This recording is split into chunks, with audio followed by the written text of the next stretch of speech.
નમસ્કાર મિત્રો, સ્વાગત છે તમારું આપ સૌની સયારી ચેનલ અને ગુજરાતી યુટ્યુબ ચેનલમાં. હું નિકુંજ પરમાર આપ સૌનું તહેદિલ સ્વાગત કરું છું.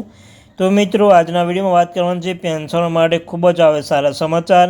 Pension plus DA plus medical સુવિધા લઈને આવ્યા મહત્ત્વના સમાચાર. જો તમે પેન્શન ધારક છો તમારા માટે આ વિડીયો ઉપયોગી બનશે. વિડીયો શરૂ કરતાં પહેલાં જો ચેનલ પર ના હો ચેનલ સબસ્ક્રાઈબ કરી લો. તમને ચેનલ પર સરકારી કર્મચારી, નિવૃત્ત કર્મચારી, પેન્શન ધારક બાબતે, પગાર બાબતે, ડીએ, ડીઆર, એચઆરએ અને કોઈ પણ અપડેટ આવે તો પણ તમને જાણ કરવામાં આવશે. તો આપણી આ ચેનલ એટલે કે મિત્રો એને ગુજરાતી યુટ્યુબ ચેનલને સબસ્ક્રાઈબ કરવાનું ભૂલશો નહીં. વિડીયોને પણ આવશે લાઇક કરવાનું ભૂલશો. રોજના રોજ તમને આવી નવી અપડેટ મળતી રહેશે. તો ચાલો જાણીએ વિગતવાર માહિતી. તો મિત્રો, કર્મચારી પેન્શન યોજના EPS 95 એ સંગઠિત ક્ષેત્રમાં કર્મચારીઓના તેમના પરિવાર માટે એક મહત્વપૂર્ણ સામાજિક સુરક્ષા યોજના છે. આજે એટલે મિત્રો 16 ડિસેમ્બર 2024ના લોકસભામાં EPS 95થી સંબંધિત વિવિધ પ્રશ્નો ઉઠાવવામાં આવ્યા હતા, જેનો શ્રમ રોજગાર મંત્રાલય જવાબ આપ્યો હતો. તો ચાલો જાણીએ વિગતવાર માહિતી. EPS 95 પેન્શન મુદ્દે લોકસભા ઉભારો શ્રી દરોગા પ્રસાદ સરોજે શ્રી સંજય હરિભાઈ જાદવે આજે લોકસભા સરકાર ઘેરી અત્યારે સરકાર નીચેના પ્રશ્નો પૂછ્યા હતા.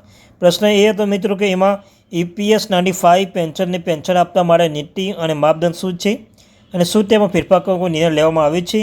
બી. દેશમાં EPS 95 પેન્શન કેસોમાં સરકાર દ્વારા કોઈ તપાસ અથવા સમીક્ષા હાથ ધરવામાં આવી છે કે જો કેમ કે હા, તો જો એમ હોય તો તેની વિગતો શું છે. આવા કેસોની કુલ સંખ્યા. ડી. EPS 95 પેન્શનની સુધારેલું પેન્શન ક્યારે રિલીઝ કરવામાં આવશે એની સંભાવના છે અને દેશના તમામ રાજ્ય ખાસ કરીને મહારાષ્ટ્ર અને ઉત્તર પ્રદેશના કેટલા પેન્શનનો લાભ મળવાની શક્યતાઓ છે અને આરોગ્ય સેવાના સંદર્ભમાં સુધારેલી EPS 95 યોજના લાભાર્થીઓને આપવામાં આવેલા અન્ય લાભોની વિગત શું છે. શ્રમ અને રોજગાર રાજ્યમંત્રી સુભાષ કરંદલાજે જવાબ આપ્યો છે. EPS 95 વૃદ્ધાવસ્થા દરમિયાન સભ્યો અને તેના પરિવારોને સામાજિક સુરક્ષાની ખાતરી આપી છે. અને મિત્રો, EPSના સભ્ય નીચેના માપદંડ સંતોષમાં EPS હેઠળ નિવૃત્તિ માટે પાત્ર બનશે. લાયક સેવા ઓછામાં ઓછા 10 વર્ષ અને 58 વર્ષની ઉંમર પહોંચવા પર જે મહત્વ અપડેટ આપવામાં આવશે અને 58 વર્ષની ઉંમર એટલે કે 58 વર્ષ પૂરા કરતાં પહેલાં રોજગાર સમર્થ થવા પર પ્રારંભિક પેન્શન વિકલ્પ પસંદ કરી શકશે. આવા પ્રારંભિક પેન્શનનો લાભ 50 વર્ષ વય પૂર્ણ કર્યા પછી જ મેળવી શકાશે. જો કે 58 વર્ષ ઓછી ઉંમર દરેક વર્ષ માટે પેન્શન 4% દરો ઘટાડો કરવામાં આવશે. આ સાથે તેમણે જણાવ્યું હતું કે ઓછામાં ઓછા 1 મહિનો યોગદાન સાથે સભ્ય અપંગતા અથવા મૃત્યુના કિસ્સામાં પેન્શન પાત્ર આવા કોઈ વય અથવા લઘુત્તમ પાત્ર સેવા માપદંડ લાગુ થશે નહીં.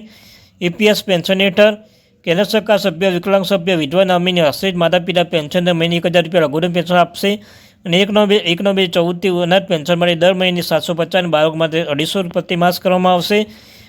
સુધારિત પેન્શનને લાભો. સરકાર સુધારિત પેન્શન જાહેરાત નથી, જો કે સમીક્ષા પ્રક્રિયા ચાલુ છે. લાભાર્થીઓની સંખ્યા ઉત્તર પ્રદેશ, મહારાષ્ટ્ર અને રાજ્યોની જેમ લાખો પેન્શન આ યોજના લાભાર્થીઓ છે.